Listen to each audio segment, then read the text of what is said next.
Halo semua, namaku Michaela. Dan aku menemukan rahasia yang ibuku rahasiakan selama 20 tahun. Sepanjang hidupku, aku rasa ibuku sangat tertutup. Ibu gak suka ngomongin masa lalunya atau masa mudanya, dan selalu mengunci kamarnya. Ayahku meninggalkan kami waktu aku masih kecil. Jadi ingatan yang aku punya tentang dia adalah koper yang sudah dikemas di dekat pintu dan wajah keriputnya yang marah. Menghela nafas dan bergumam beberapa kali. Hidup kita penuh kebohongan. Kalimat ini selalu tertanam di ingatanku. Tapi aku gak pernah terlalu mikirin. Harusnya aku pikirin, karena aku juga dibohongi sepanjang hidupku. Semua mulai terbongkar waktu aku umur 16. Sebentar lagi sepupuku Elisa bakal wisuda, dan kami diundang untuk datang. Di minggu yang sama, aku dan ibuku berencana untuk jalan-jalan. Kami sudah booking hotelnya segala. Tapi waktu kami dapat undangan, ibu bilang ke aku kalau kami harus batalin liburan kami. Aku marah banget. Kayaknya kita di dapur waktu suasana jadi panas. Aku teriak, "Ya elah, siapa yang peduli sama Elisa?" Ibuku teriak balik, "Ibu peduli, kamu juga harusnya peduli." Ibu pergi dan mengunci diri di kamar. Seminggu sebelum wisuda, ibu jadi makin stres. Ibu seperti panik dan jadi perhitungan. Ibu punya pekerjaan dengan gaji yang oke, dan kami nggak boros. Jadi aku nggak tahu apa penyebab semua ini. Aku mulai berpikir kalau ibu kena masalah besar. Jadi aku mulai menyelundup. Percaya deh, ini nggak mudah karena ibu menyembunyikan segalanya. Ide pertamaku adalah gimana caranya masuk kamar ibu waktu dia nggak di rumah. Ini bukan tugas mudah karena ibu selalu menguncinya. Suatu pagi, aku memutuskan untuk duplikat kuncinya. Jadi waktu ibu lagi masak sarapan, aku ambil tasnya dan aku cari kuncinya. Aku lagi di kamar mandi dengan tasnya. Tiba-tiba ibu mengetuk pintunya. "Michaela, nggak cuma kamu yang butuh kamar mandi." Jantungku berdebar kencang. Aku nggak cuma bakal ketahuan, tapi aku bahkan nggak nemu kuncinya. Aku langsung taruh tasnya bareng makeup di dekat wastafel kamar mandi. Untungnya aku nggak ketahuan, tapi aku harus pikir cara lain untuk masuk kamar. Saat itulah aku ingat teman sekelasku, Emilio, yang kreatif. Bapaknya itu montir, jadi dia pasti tahu gimana cara buka pintu itu. Emilio nggak punya banyak teman, jadi aku tahu bakal mudah bagiku untuk memesona dia. Aku jalan mendekatinya waktu selesai kelas. "Mau nongkrong nggak?" Aku memutuskan untuk nggak pakai basa-basi. Emilio mengangkat bahunya. "Boleh, kamu nggak ngerti seberapa kesalnya aku." Iya sih, dia setuju, tapi dia seakan nggak peduli salah satu cewek paling gaul di sekolah ngomong sama dia. Akhirnya kami sampai di rumahku dan aku mulai basa-basi. "Jadi, kenapa kamu selalu sendirian?" Tanyaku penasaran. Dia mengangkat bahunya lagi. "Nggak tahu deh, aku cuma nggak butuh persetujuan dari orang lain." Setelah sekitar 20 menit, akhirnya aku berhasil memasukkan topik tentang kamar ibuku. Sumpah, dia cuma butuh 3 menit untuk buka pintunya. 3 menit. Aku buka pintunya dan langsung cari petunjuk. Tapi waktu aku menoleh ke Emilio, aku lihat dia lihat-lihat kamarnya juga. Seakan dia ingat kamar itu atau pernah lihat di suatu tempat. "Kenapa?" tanyaku. Matanya melebar dan dia seakan teringat sesuatu. "Aku pernah lihat kamar ini sebelumnya," kata dia. Aku kaget.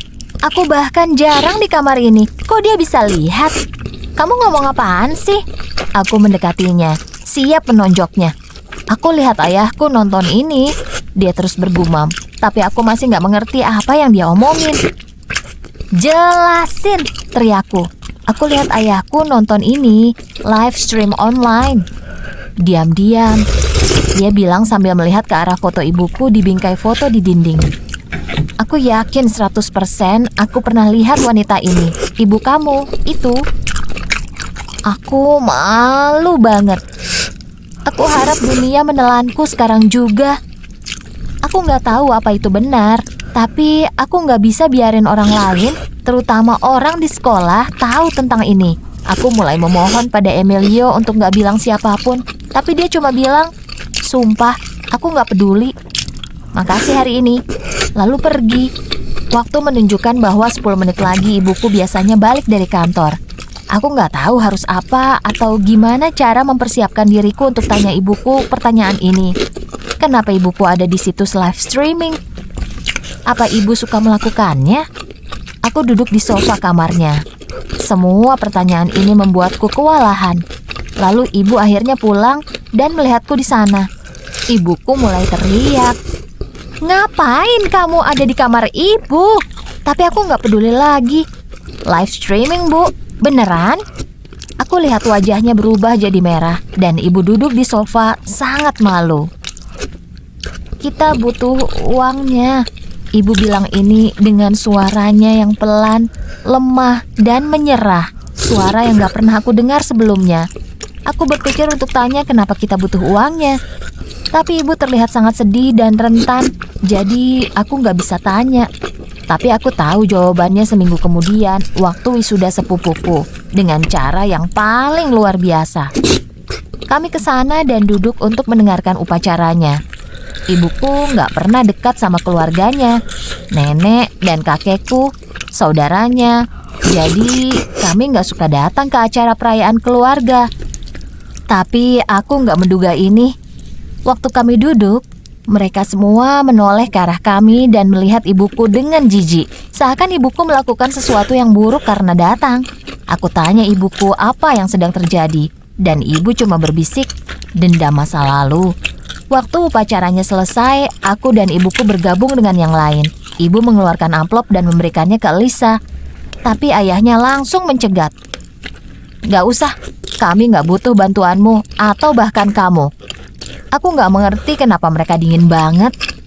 Saat ibuku bertengkar sama mereka, aku ambil amplopnya dan aku buka.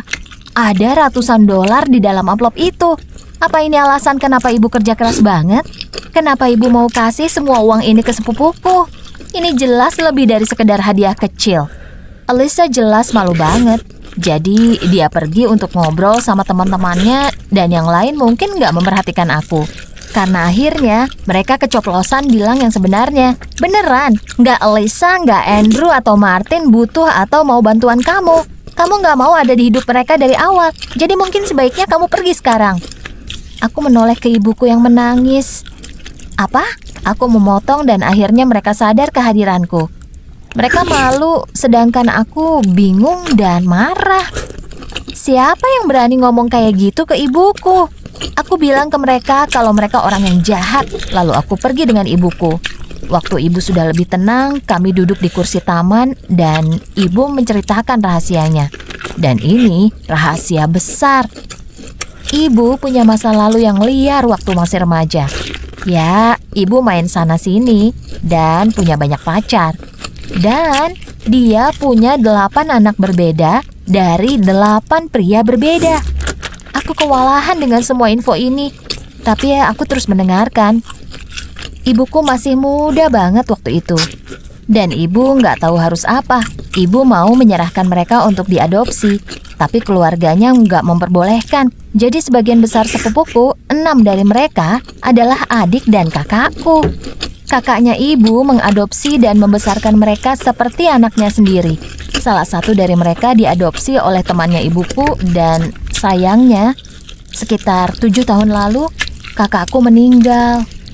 Waktu ibu tahu berita ini, ibu sakit hati dan berusaha membenarkan hidupnya. Ibu kerja keras untuk kirim uang ke semua anak-anaknya, tapi keluarganya sudah nggak mau ngomong padanya. Ibu memelukku, menangis dan bilang, "Kamu, anak bungsuku, adalah cahaya dalam hidupku." Aku masih berusaha menelan semua ini. Itulah yang dimaksud ayahku waktu dia bicara tentang kebohongan. Itulah kenapa kakek nenekku nggak mengundang kami ke acara makan keluarga. Aku mau teriak ke ibuku, tapi aku langsung teringat hidup kami bersama. Seberapa besar ibu kerja pagi dan malam. Gimana setiap pagi ibu berusaha masak makanan favoritku. Seberapa besar ibu berusaha sebisanya untuk jadi ibu yang terbaik. Di saat itu, aku peluk balik ibuku. Setelah itu, kami jadi jauh lebih dekat. Ibu belajar kalau ibu bisa mempercayaiku dan kami bisa mengatasi masalah ini bersama. Aku curhat tentang semua ini ke Emilio karena dia satu-satunya yang bisa aku percaya. Dan dia bantu aku berhenti peduli pada apa yang orang lain pikir. Semua orang berhak dapat kesempatan kedua. Dan semua orang berhak dihakimi karena kelakuannya di masa ini, bukan masa lalunya.